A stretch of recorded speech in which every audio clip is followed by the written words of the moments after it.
Well, good afternoon. This is Nathan Bryant. I'm President and CEO of the Rockford Area Economic Development Council. Thanks for joining us this afternoon.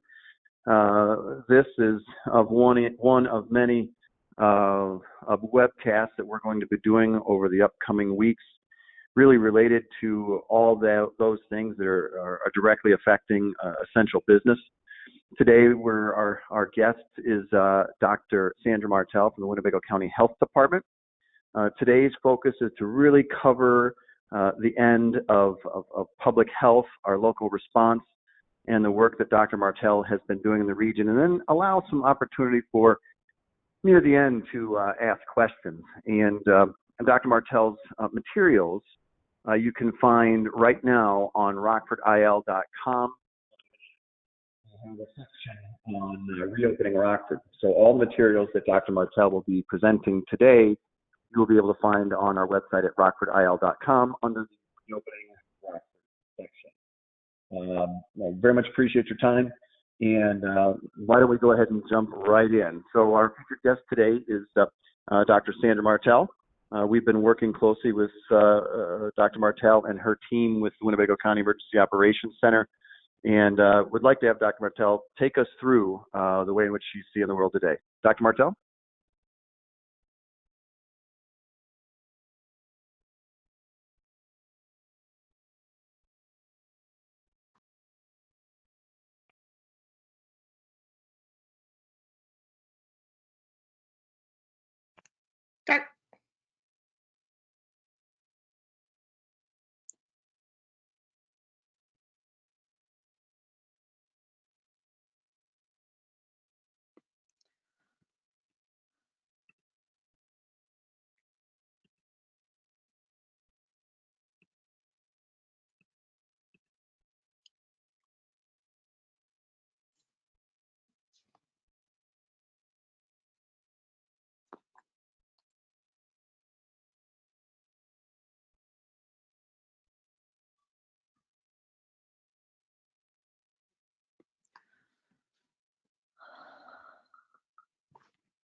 Dr. Martell, can you please just pause for a second? We are having issues with the sound. Okay. Is that? There you go. Always a little challenge. I apologize. First of all, thank you, everyone. I'll restart. You probably wondered what I was talking about. So, first of all, I want to thank everyone for their interest and also the commitment and support of the Rockford Area Economic Development. First of all, from day one, the organization has been involved in both preparing and helping us to respond to the pandemic crisis. So as we began to look at what was evolving, we looked at ways, how could we again, safely and effectively continue business operations, balancing lives and livelihood. That is a challenge that we both have. As you know, public health is not just involved, I'm going to say, with the health portions, but the social determinants of health. And that includes a vibrant and effective economy, things that are sustainable over the long haul, that we're able to then come out and back through this pandemic with the sense, how do we coexist with COVID-19? So while we call it Restoring Illinois, I also kind of want to frame this conversation as how do we coexist?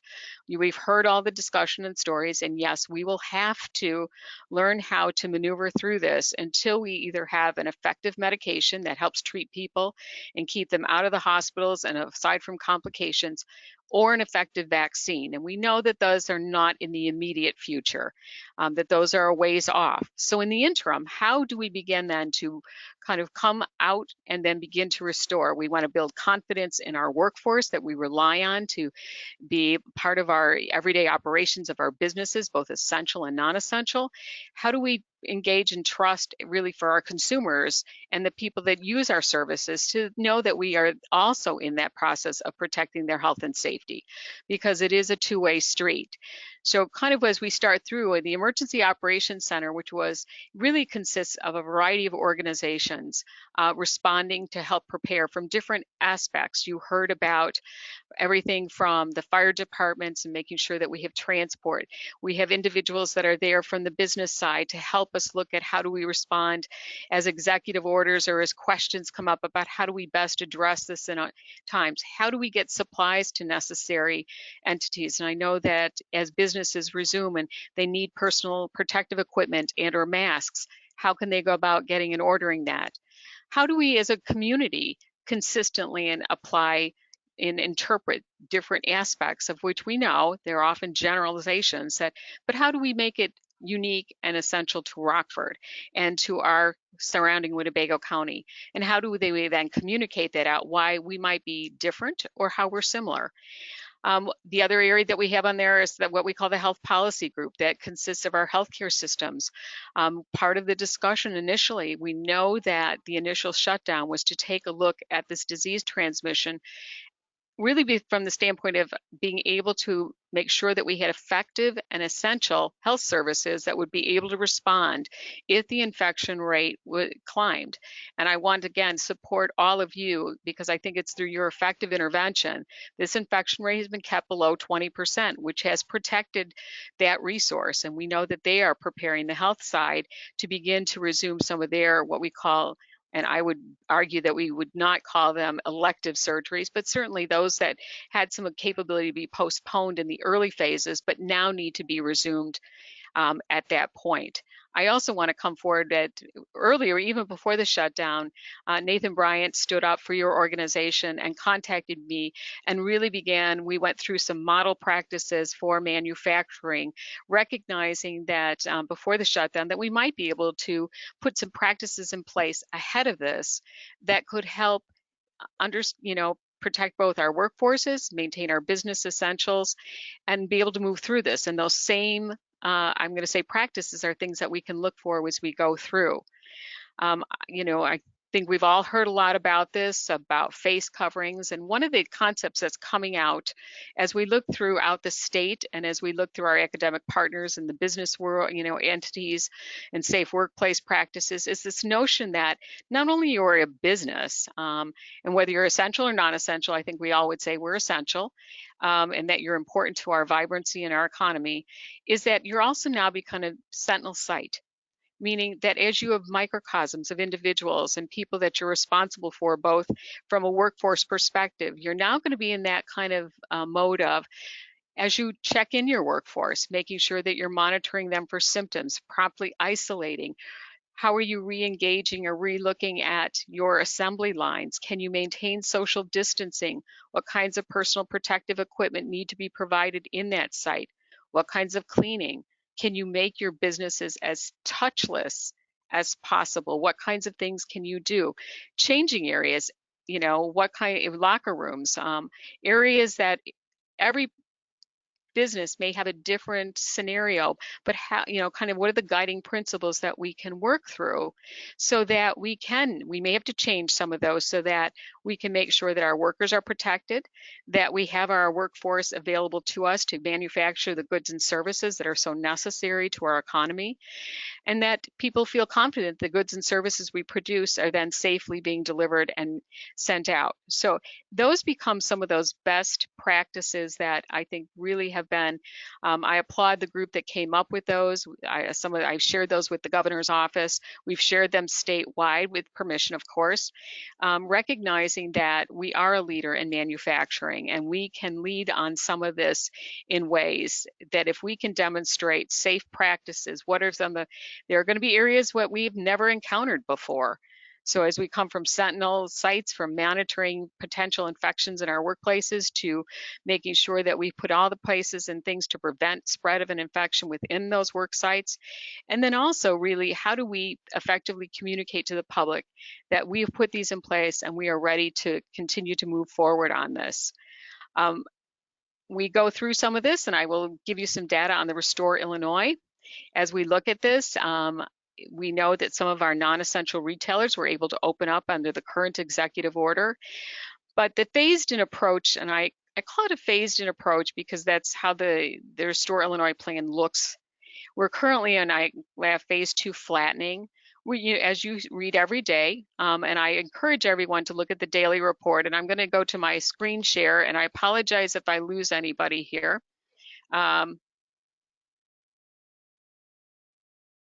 So is that up on the?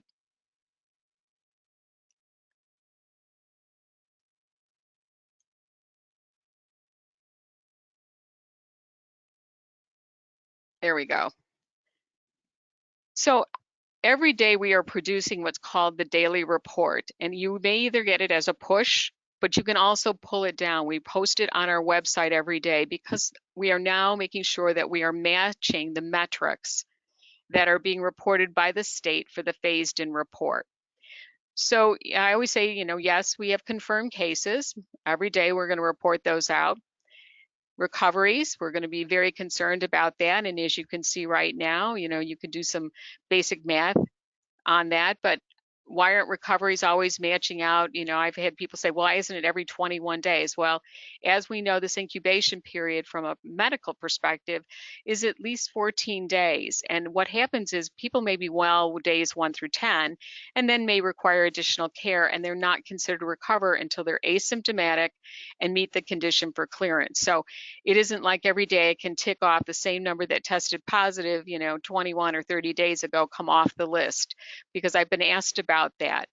We try and show what we call was the epi curve, and we see that from the standpoint of how we percolate. Our first cases were in March, and you can see we've had a steady increase. But I also want to tell the population that they've been doing a good job, because if you look at, and I apologize if I'm making anyone dizzy, but our positivity rate is hovering around 16%. The ideal is to get that positivity rate below 20%. We talked about that from that standpoint of making sure that we are able then to have effective healthcare resources to cover both our COVID positive individuals as well as routine hospital care as we go through that. So we are meeting that metric, even though, yes, we have increasing numbers of cases, and ideally we'd have fewer cases, and the idea being we'd like to have that curve come on the downside. I also want to, as a manufacturing group and as a business group, I want to draw your attention to the age group where we've got the most number of cases. And if I were, again, you probably don't need any special training to tell you, these are the folks in your workforce, right? I mean, these are the groups when you take a look at right now, they're in the essential workforce, they're in healthcare, they're in some of our businesses, whether they're mass transit, whether they're in public works.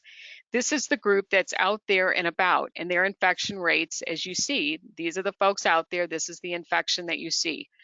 The orange, of course, are the death counts, and I've heard, yes, they tend to be in the upper age range with comorbidities.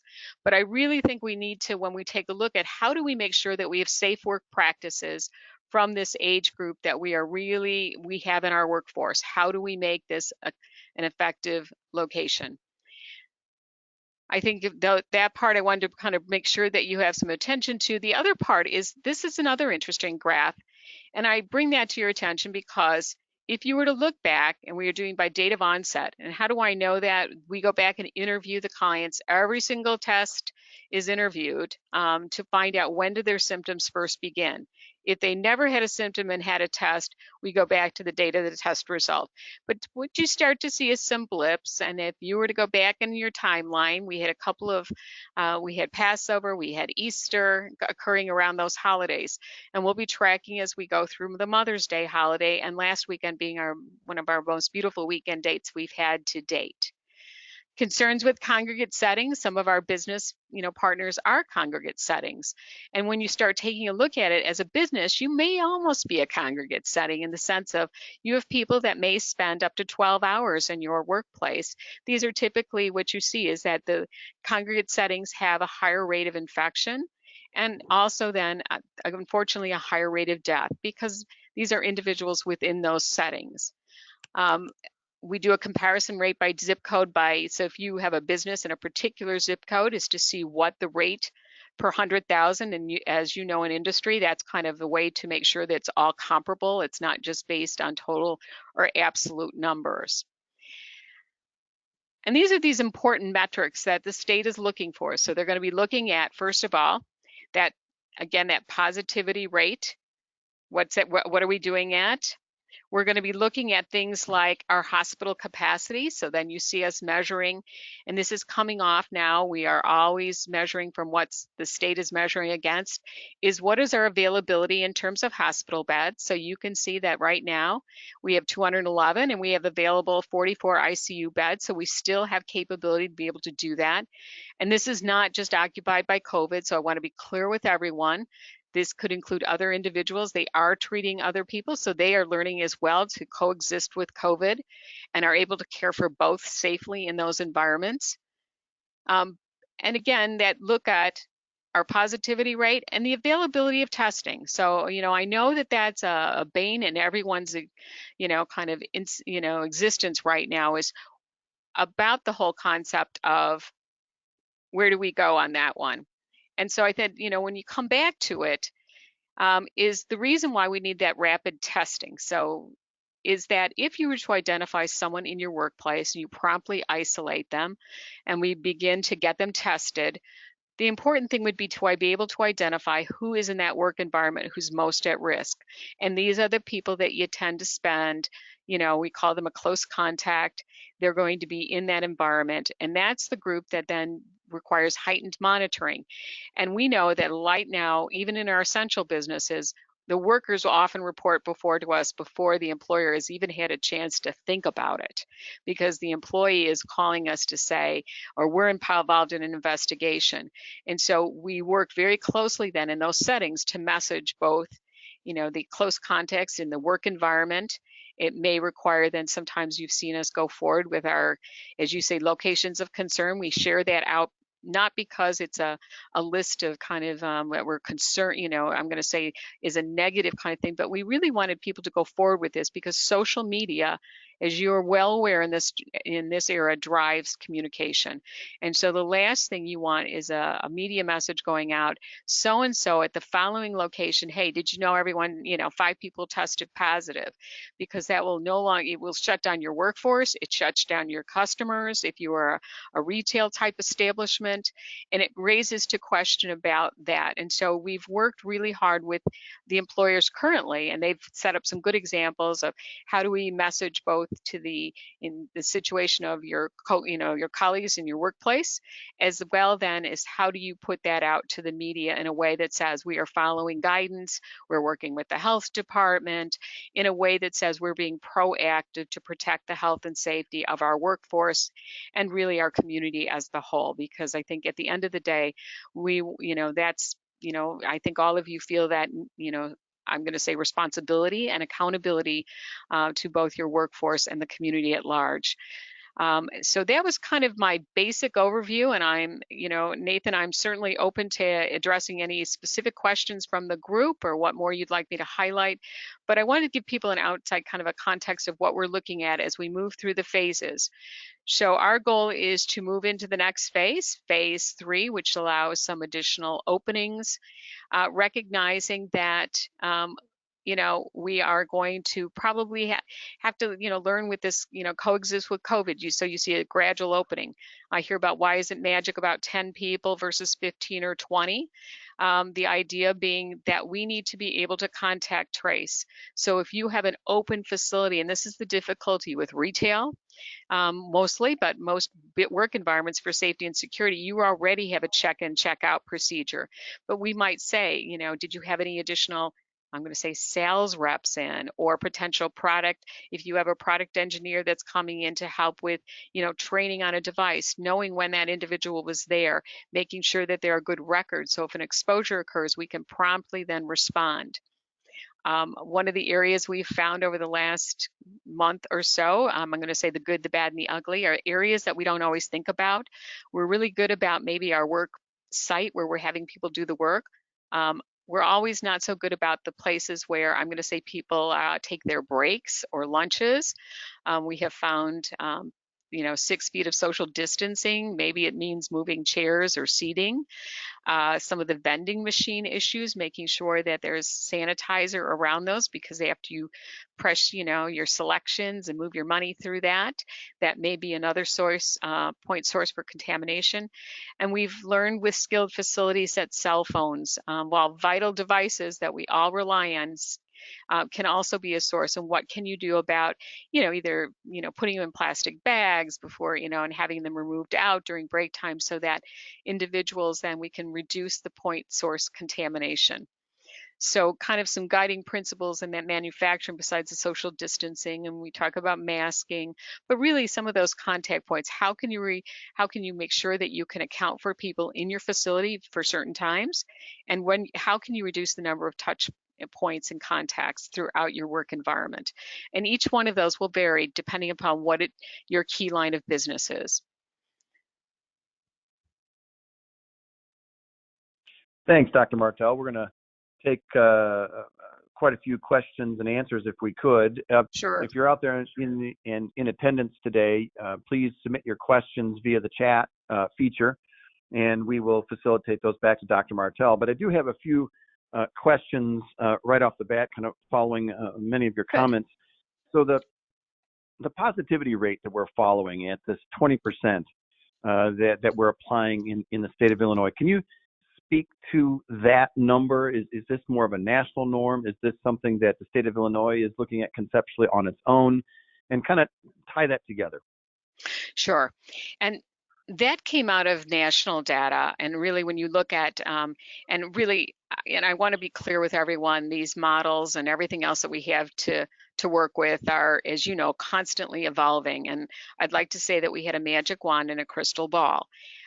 Because if we did, we wouldn't be here. But the infection rate was 20%, was the ideal, that was the level when you looked nationwide at hospital resources and capacity, would be able to manage that level of infection in a community for, I'm going to call acute care or hospital care. So that is what they're talking about, keeping that infection rate below 20% so that hospital resources are not overwhelmed. So a few weeks ago, Dr. Martell, we moved off of what our peak was supposed to be about 2 or 3 weeks ago to our peak period now being, I believe, between the 29th and May 6th. What are your indications that we are on track for that peak in our region? Well, first of all, we did model using several of the things, and we knew our peak would be a little bit later than some of the projections based on and again, if you go back to that daily report, you look at our first date of infection, and I know I have lots of engineer folks who have called in on things. We look at case doubling rates, and right now we've got our steady rate, but our rate of that kind of peak, which is doubling in 5 days, we're out at about 8 to 9 days currently. So that's why when we looked at when we would be peaking, we anticipated that this would be the week. Of course, I've gotten the question about, well, doesn't more testing create increased peak? And yes, that will. We didn't really have control over when additional testing came in, but that's where the percent poverty becomes the driver, right? I can do more tests, but as long as they're still staying within the same positivity rate, I know my resources at the local hospital level will still be able to care and treat for those individuals. Thank you, Doc.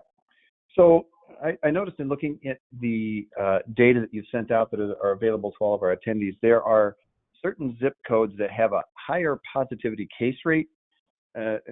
What's your opinion in those areas why we might have higher positive case rates in the city?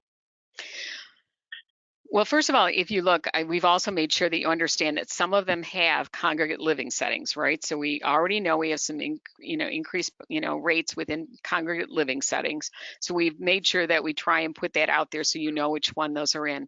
But when you look at those zip codes as well, you're looking at community areas where there's higher population density. We have typically issues with the social determinants of health.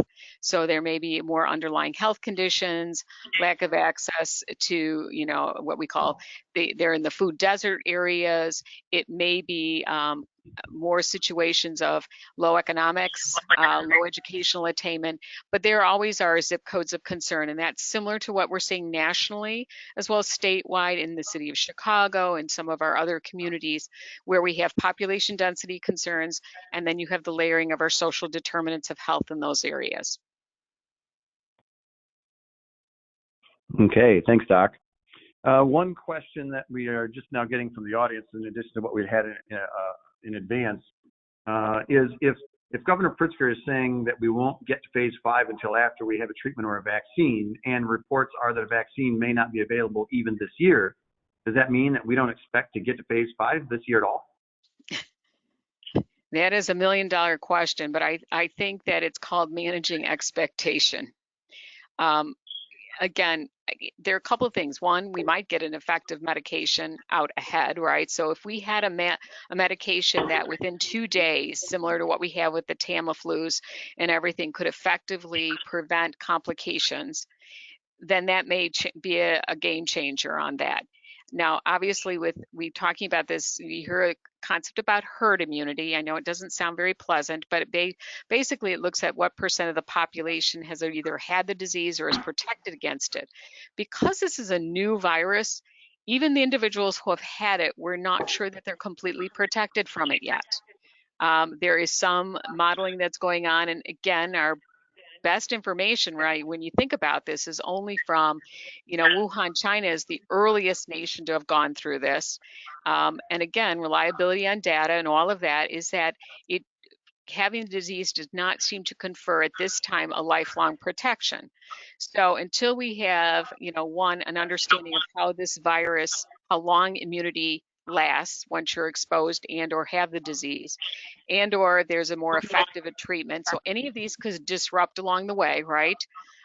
Or a vaccine. So I really think it's a management of expectation. But I think when you're talking about mass gatherings, and if you recall, and I apologize for, I feel like this has been, we're all in a time warp a little bit, but when we first started looking at this, and one of the areas we said gatherings of 25, and I was asked, why were you concerned about 25? Well, I said, when you start talking about 25, most of us can name, if we were in an event with 25 individuals, we could quickly identify who those individuals are.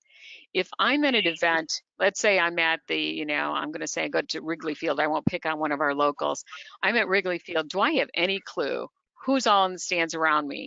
And the way this virus, depending upon, hard surface, 72 hours, in the air, up to 3 hours, that is very hard then, because then you're starting to talk about potential exposure, right? In that situation, if someone were to have it and then spread it through that, of a huge amount of contact investigation and or tracing. So I think that's part of the other side of this, is that health departments or health authorities have to be able to contain and isolate individuals who are sick promptly.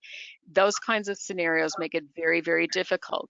But there will be, and I think that I have to be optimistic that there might be opportunities for businesses that innovate for different kinds of mechanisms and treatments that may make those kinds of environments safer. I've heard about ultrasonic cleaning and all, I think I think that's the far out. But we really need to make sure that people understand that and I've heard the analogy, it's not just a turn on the switch. We need to see how things move through this. Our goal, again, right now we have individuals, the schools have not resumed. We've got to start bringing people back into the work environment. We've got to start bringing kids back into the school environment for the learning, get our training and our universities back through this, and then begin to, in those areas where we have control over who's in the environment, we have a better chance of tracking down, to then where we get to these mass gatherings where we really have a very hard time of figuring who's there. So a couple of follow-up questions that we have from the audience related to testing. I know a few of our manufacturers in the area have been very concerned about, tracking this within their own population of employees, and that are actually going through the process of testing their employees for COVID-19, and also kind of following that up with the antibodies test with their employee base to at least have a good snapshot and picture of what they might have within their own manufacturing floor.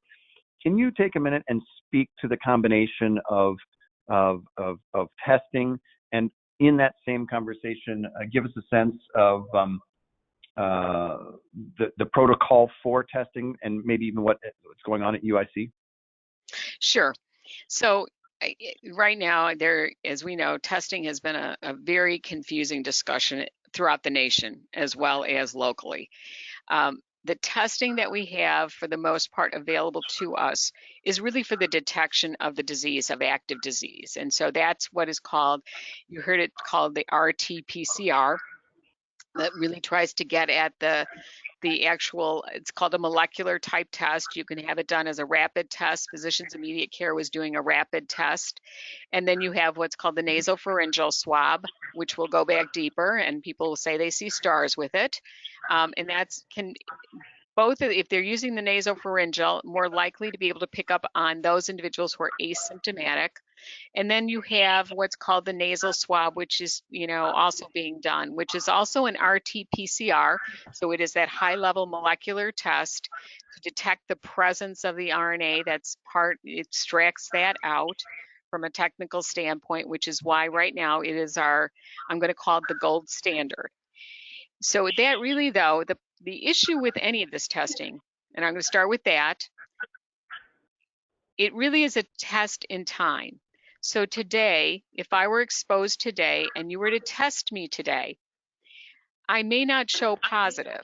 It takes a while for my body to, again, from the viremic stage up to detection stage, to produce enough of that to be able to be detected by the testing. So there's always that kind of window frame. If you test me today, that doesn't mean I won't test positive at some point, because I may have a contact either afterwards or I may be incubating. Then post-infection, you have the opportunity for what's called the antibody testing. And we are starting to hear about IgG and IgM. And I'm sure there are much more, some of the scientists on the line might even have some more, probably a better way of doing it. But I always say think about IgG as Ig gone, right? The infection is gone. IgM takes a little bit more of the look at the current time. The antibody testing right now only detects when whether you've been exposed. It cannot tell you whether you have active disease, or whether that, if you detect IgG, whether you're protected from future infection. That's the limitation of the science right now that we have. So oftentimes, if we have someone who's had, let's say, an IgM, Ig positive, they're in a sensitive occupation, we are still going to move them then to being tested for the actual current infection, especially if they're in the healthcare work environment where we need to put them off and isolate them from exposing individuals in the healthcare field. Unfortunately, that is what we're kind of at this point, which is why workplaces, when I talk about Sentinel, this is where we're going to have to be much more diligent. And as we've all become, and I know you never wanted to all enter the healthcare arena, but unfortunately, I think you're going to join us, is that we screen individuals coming into our buildings right now. We indicate to individuals, if you have any of the following symptoms that are, COVID related, please do not come into work. And we are doing temperature scanning twice, we're doing it twice a day. It depends on what your shifts are like, because again, we know that while temperature is not everyone has a temperature, it is seen in about 80% or more, depending on the literature that you read, on individuals. And again, putting them off as quickly as possible. And this creates another kind of, I'm going to say, difficulty, because I think most managers in the workplace, even as an employer, even though I'm in the healthcare world, I typically have not stepped in that realm of knowing those kinds of details on individuals. But we are going to have to change our work environment for that mindset, is that we have to take reasonable efforts. Because if I have a temperature now, let's say I come into the place, then I should be pulled off whatever my line is, whatever my work is, and sent for then screening and testing. And during that time frame, I will be required to, at that point, I'm considered symptomatic, isolate so that I don't expose anyone else, and then continue to monitor the other workers. If I'm in a cohort, a group that works together, then we would also be monitored more carefully for that. And those are the areas where I think that's very different for how we're going to be. It's going to be very disruptive in some ways to how we have traditionally looked at our workforces. I have a legal question here, and I just wanted to let our attendee know that has asked that question. We have a series next week with a panel discussion very similar to this, but directly talking about the legal implications associated with employee and employer interactions and Yes. and how to start treating that. But one of the other questions they have from the audience, I just want to let that attendee know that. But it says, Dr. Martell, what are your thoughts today about a potential of return that could have similar restrictions once flu season returns this fall and winter? So, I mean, yes, that, again, their modeling is, and of course, here's the interesting part. We've heard about this, and of course, many of us are going to have to look at our workplace policies around, for instance, in the health department, and I'm sure in our hospital, where we have a mandatory flu vaccination policy. So that we can hopefully eliminate a little bit of the flu. We know it's not perfectly, matched at all times, but any employee right now, even before COVID, if they could not receive vaccine or declined it, would then be required to wear a mask from the rate when the flu, what we call our baseline, elevated. So the challenge will be making sure that our employees are protected against influenza. The prevention messages are very similar, right? I mean, frequent hand washing, we're going to be having masking going on. And again, making sure that people do not report to work when they're sick. And this, I think, is a challenge, not only for us as managers, employers, but us I'm going to call it as Americans. And I would say even this region, we tend to think of ourselves as hardy, go to work no matter what. We show up, we're there. And now our messaging is, please don't come to work when you're sick, stay home. And so we have to look at our workplace policies, and I'm sure legal will get more into that, what things you can do. You certainly don't want you have to look at, we've had to look as well at the health department and government about what we call occurrence policies. We're not immune to that either, about issues about time and attendance, right? How do you effectively evaluate? Now, if every Friday I seem to have an influenza-like illness, that's probably not, you have to address those kinds of things as you would with any employee, and performance or, behavior issues that you need to address. But I think we're going to have to be more mindful of the policies that we put in place. So if the policy and the expectation is when I report to work in the morning here at company ABC, I will step in, they will temperature check me. I will then go to my workstation, I will wear the PPE that my employer has provided. So if you provide me with certain employee gear, I'm to wear that. I'm not supposed to make my own up. If there's, and I think those are the things that as we start getting ready is to start putting those policies so that your workplace is ready. And so as an employee, I understand what your expectations of me are, as well as, so I'm ready to go with you. So you touched on it a few minutes ago, and just in your comments right now about temperature checks and things like that. Companies aren't set up to be medical professionals per se, and not every corporation has that resource to them. What's your take on having, say, medical staff in one way or another do something like that on behalf of manufacturers or essential business, basic temperature checks and so on? And again, I think that it depends on your work environment. These are not highly, now, and again, we're doing touchless thermometers, we're doing the thermoscans and things like this. It does not have to be, but again, I think for some employers that may be the route to go if they have an employee wellness program or an employee health plan within their setting or facility. This becomes part of the check-in. It could be, we call them a safety officer in our facilities. We have a safety officer who oversees that in, various areas.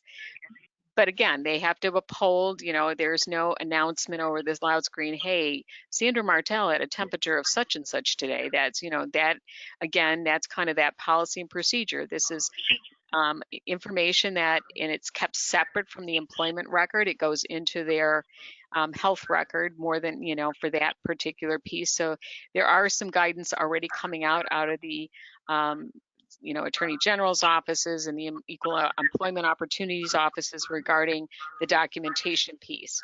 But it should not be so onerous, even if it's a self-check, with a sign at the door, and if you're just going to tap them in, that, again, you get everybody in, get everybody to their workplace, and as responsible individuals, we should be monitoring ourselves, but we should be clear that we understand what we need to do if we become sick on the job and need to leave, make sure we isolate ourselves. And that becomes an important part of your work environment, but identifying where that location is within your facility. Where's the room or the place that I can go to if I suddenly develop, I start feeling feverish, I don't feel well. You're not always going to have a health provider on site. Is there a place that I can go to move myself off the manufacturing line or out of the work environment so that I am not exposing others during that time frame? And then, appropriately notifying my supervisor, whether there's a phone in that room and I dial a certain extension or whatever that is, and say I need to, isolate immediately and go home, right? And then for the direction from the policy related to that. So two things. So one this is next being that, question. yeah. Oh, sorry, Dr. Martell. I was going to say this next question is directly related to social distancing and PPE. If we work greater than 6 foot apart, do we need face masks at work? And then the follow-up to that, if we can't be 6 feet apart, are simply face masks sufficient? It depends upon what you're doing. I think that always, that's the question. I mean, I think that the face masking the recommendation is when you cannot maintain social distancing. But I think that people probably have a misinterpretation. For instance, you don't see me wearing a mask right now, but I'm in a private office.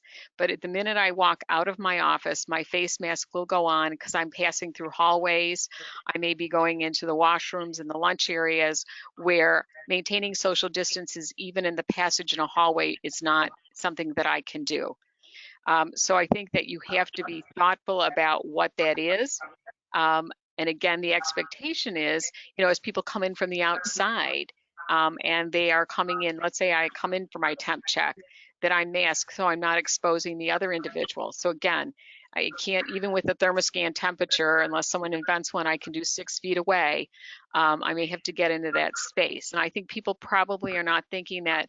I've heard about that on running paths, you should be carrying it with you because, again, I've told you that this virus can live on surfaces. Right now, the research says 72 hours on hard surfaces and could be up to 3 hours in the air. So I really want to, you may be standing 6 feet away from me. You suddenly become ill, and all of a sudden I walk through your airspace to get to my workstation. We're not usually in each other's space. Again, that's what I want to kind of think back to. And there may be some jobs where you can provide additional air exchangers, things like that. It depends upon what other work you're doing. If you're not something where you're generating a lot of aerosol procedures, do you need to wear gowns? Again, that would depend upon what your business is. But for environmental services in your facilities, need to be cleaning those touch surfaces. The doorknobs, as I said, try and get to that as touchless as possible. And I think about for us, you think you've covered it all until you realize everyone's punching in, right? And we have a time clock, and it's hard to get people to remember. You can go to your desk, but we have to kind of shut it off and say, okay, you have to clock in at your desk. Is that a possibility for you? Do you have hand sanitizer right next to it? So if I clock in, if it's a possibility, then I need to hand sanitize so that the next person, we go through the process. So each area may look a little bit different, but the idea is to decrease the amount of contacts and touches. Yes, you can maintain 6 feet of social distancing, but be cautious that people often cross over in those spaces, just to pass. And that is where, some of that concern comes up. All of a sudden, people kind of forget about that. Think about washrooms as well. I think most of our facilities, like even hand washing, is not 6 feet apart in most of our, bathrooms and congregate washrooms in our facilities. So another follow-up antibodies question, but I think you've already answered this. Part of the question is there an antibody test that's available in Winnebago County? And we know of one location, at least in the Emergency Operations Center, they're recommending them too, Right. which is at the Rockford Pain Management right now. But the Correct. follow-up question is, also, might the antibody tests start to show up at the testing centers, the drive-through locations? We've asked the state, okay, so testing centers, and I know you had some more question about testing centers, and we can come back to that as well. So there are two testing centers. One is stood up by the Crusader Community Health, and that's through the Illinois Department of Public Health and the Illinois Primary Health Care. Just, we have as much confusion as you do on all these acronyms, but they are currently doing the nasopharyngeal, and that test specimen is the we talk about the RT-PCR. And then the site at the University of Illinois College of Medicine is also doing an RT-PCR that's being sent to a different lab, but they're doing the nasal swab. So there is some discussion with the state, when will that capability be available through any of our kind of, drive-through testing. Right now, because so many of them have emergency use authorization only, in a very restricted fashion, they have not chosen at this point to roll that out. Ideally, we'd have one that's similar to what we do now for things like varicella or measles, that would give a much more accurate, determination of protection or immunity against that disease. So, Dr. Martell, we've had companies in the area that have fought through testing and positive cases in their shops. Can you speak to the Winnebago County Health Department's concept of the number that would be considered for a manufacturing floor to be, quote unquote, an outbreak? We've heard that number could very well be the number if you had 2 people in a manufacturing floor of 300 or 400, that could be considered, quote unquote, an outbreak. Could you talk to that for a minute? Well, they were really not, okay, so an outbreak means a case that's epidemiologically linked. Okay, so I know that's a fancy word to say you've got to show that you have that. So for manufacturing, okay, we're not talking about congregate settings. So one individual tests positive. That would not be an outbreak. However, if we were to test 5 people that were in immediate contact to that individual, and we found that they were positive, then that would be an outbreak, right? Regardless of number, because they're linked together that was the known contact. And so we don't typically, and again, we were trying to avoid words like outbreaks and pandemics, and I know because we've got so many of them. The idea being that those cases are linked, that they are, the people that you spend the most amount of time with in any case investigation, your household contacts are most likely to be infected. And then the people that you tend to work with over a long period of time or drive in to work with. This was kind of one of the things we're learning about, I'm going to say the meat packing, some of the areas, is it's not only just the work environment, but people travel together in a car together, right? 45 minutes to an hour to a workplace, and think about that exposure when you're talking about, you're not maintaining you can't maintain 6 feet of social distancing in most cars, right? And you certainly are in contact for more than, 10 minutes with them. So those are things that we have to take a look at. So oftentimes we find we have to really kind of work through that. But I don't want any business to be, I'm going to say, overly concerned about the terminology. Our goal would be, if you were to identify an employee comes in and said, I tested positive for COVID, what typically we see is we'll work with you to find out, are there other workers in the environment that we need to be concerned about? Do we need to be monitoring? What practices have you put in place? When did the person become symptomatic? We can't, there's no, I'm going to say this is the big liability issue in discussion, and you've got an attorney coming on later. When we say linked, it doesn't mean caused, right? So we have to be, when I say it's linked, it doesn't mean that, because I was standing next to you, Nathan, on the assembly line, that I caused your infection. Our infection may be linked, but we cannot imply causality. So the question then becomes, how do we make sure that we may have to put some additional precautions in, but what you don't want for any of us as a business, I don't want it as a health department. I don't want someone on social media saying on a Friday night when I'm shut down, wow, hey, I had this last night, nobody even knows, and they didn't, I just thought I'd tell all my 10, my 25 coworkers and friends. And so by that point, by Monday morning, you're dealing with kind of trying to respond and react rather than being part of the, really the proactive, let's take a look at this, what's going on. And I think that understand we are a partner in this. You are, as I said, a sentinel site for us as we move through these phases and people go back to coexisting with COVID.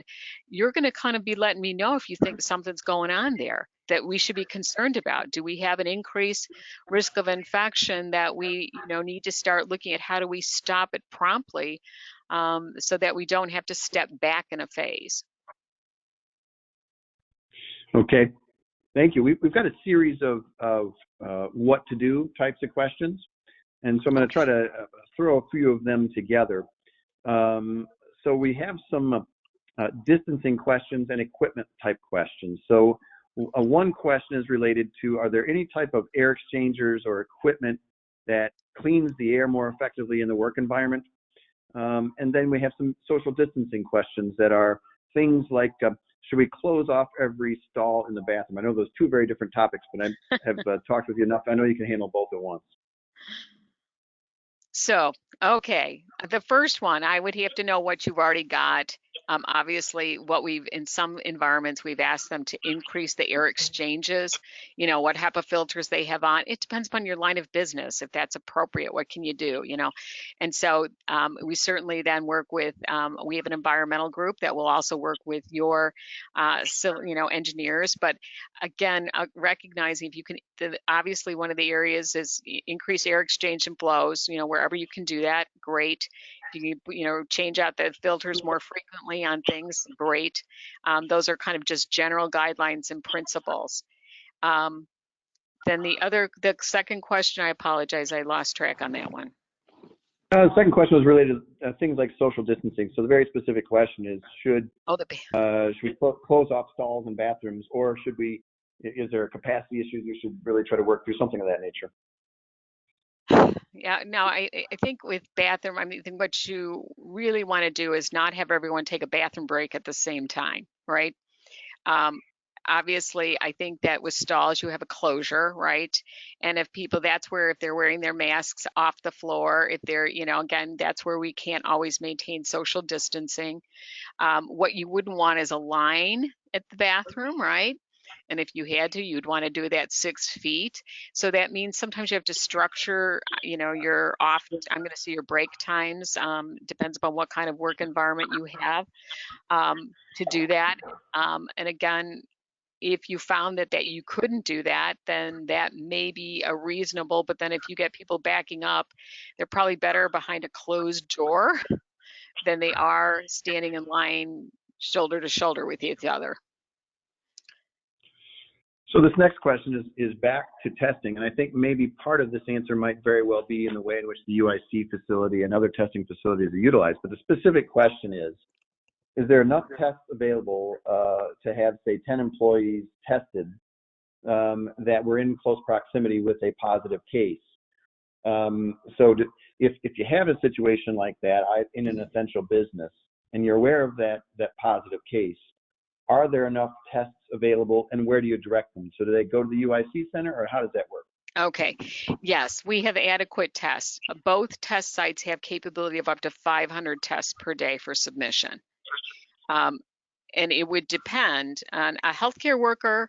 For the asymptomatic, remember I talk about the nasopharyngeal, so I want them to go get the deeper swab, so that would be the Crusader site. But if it's, again, if they're symptomatic, then the UIC and the nasal swab they're both using the same testing methodology, but asymptomatic, you tend to want to get the deeper swab. So in that case, would a manufacturer or an essential business send their folks? Was that part of the protocol that they should send their folks over to the UIC testing center? They or could one of do the that. others? Yes, and we typically, when we're working with any of our facilities right now, we are working through that guidance with them. We actually set, we put that together so that we can monitor for those results to come back, because we also know that probably that people are either desperate to know their status and be able to come back to work. Right now, as you know, they've lengthened out the criteria for the length of time that you're off work now to 10 days if you have a positive test. So it was, from 7, now it's been lengthened to 10. So the sooner, first of all, and the sooner we can make sure everyone is, appropriately isolated as well. So we often will work, that's when we come on site, and we've been doing this now with our long-term care strike force team, we call them. We will go on site with them. Now, for any of you, for an essential worker, let's say my workforce, and I'm going to say is 100 people. And the question is, if I had to test out all 100 people, you would not want to test all of them at one day potentially, unless you could backfill the 20 that might test positive, right? Let's say you needed 100 people at all times to run your business. And that's part of our discussion with you about how do we phase testing for the asymptomatic contacts so that you are not left in a position where you could not run your essential service, because you have to balance that act, right? That is not something we say everyone go off, because if everyone went off and got tested and you can't run with 80 people, you could be in a situation. And that's what we're dealing with in the skilled facilities right now. If we tested all the staff and even 20% had to be taken off the line. Now, if they're sick and they're symptomatic, they absolutely are pulled off. But we're talking about asymptomatic contacts. We have to be thoughtful about that, and we will work that through with you. I mean, that's part of the guidance that being in partnership, we need to understand what it is that you need. And, again, how can that be most effectively done to protect both your workforce and maintain your operations? Well, thank you, Dr. Martell. We're coming up near the end of our presentation. I want to be very much respectful of your time and very much respectful of those that are participating. Are there any last thoughts that you would like to share with the group before we depart for today? One is that, I think that you've stepped to the challenge. I think that we can demonstrate our leadership to move forward, that we can help our employees and our community move back to really restore and recover. And yet we're going to have to change it up a bit. But I believe, as I've said before, we've got this. And we can be a leader in the region on this. It's so important for us to be able to make sure that our community and our population and our workers and our businesses have the confidence we need to move forward from the next phases. Awesome. Well, thank you, Dr. Martell, for joining us today. Thank you for our attendees for jumping on this webinar with us this afternoon. In the upcoming weeks, we will have additional content. We are tackling this conversation from a number of different angles, one of which, of course, is terribly important on the health care and public safety perspective.